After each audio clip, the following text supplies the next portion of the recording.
আগামী 22শে জানুয়ারি দেশের এক গুরুত্বপূর্ণ দিন। ওই দিন অযোধ্যায় রামলালার প্রাণ প্রতিষ্ঠা অনুষ্ঠান, আর কলকাতায় ওই দিন সংহতি মিছিল করবেন তৃণমূল সুপ্রিমো মমতা বন্দ্যোপাধ্যায়। এবার মিছিলের রুট ও অন্যান্য কর্মসূচিও স্থির হয়ে গেল। মমতা বন্দ্যোপাধ্যায় নিজে রাজপথে হাঁটবেন এদিন। কালীঘাটে পুজো দিয়ে শুরু হবে এদিনের সংহতি কর্মসূচি। 22শে জানুয়ারি সোমবার বেলা 3টের সময় কালীঘাটে পুজো দেবেন মমতা বন্দ্যোপাধ্যায়। সেখান থেকে চলে যাবেন হাজরায়, সেখানে মিছিলে যোগ দেবেন তিনি।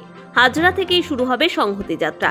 এরপর স্কুটারে চড়ে গড়চা রোডে হাজরা ল কলেজের উল্টো দিকে গুরুদ্বারে যাবেন মুখ্যমন্ত্রী।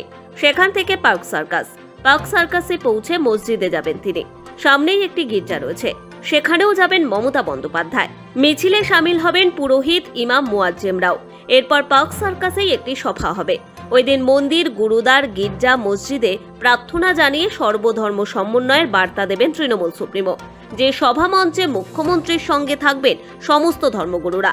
মঞ্চে সেদিন অন্য কোনো রাজনৈতিক ব্যক্তিত্ব থাকবেন না বলেই জানা গিয়েছে। মঙ্গলবারই নবান্নে সাংবাদিক সম্মেলন করে মমতা বন্দ্যোপাধ্যায় জানিয়েছিলেন 22 তারিখ কলকাতায় তিনি সংহতি মিছিল করবেন।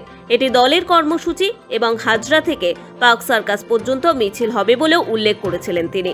কোন রুটে সেই মিছিল হবে এবং আর কি কি কর্মসূচি রয়েছে তা এবার প্রকাশ্যে এলো। সৌভিক সান্যালের রিপোর্ট, সময়, কলকাতা।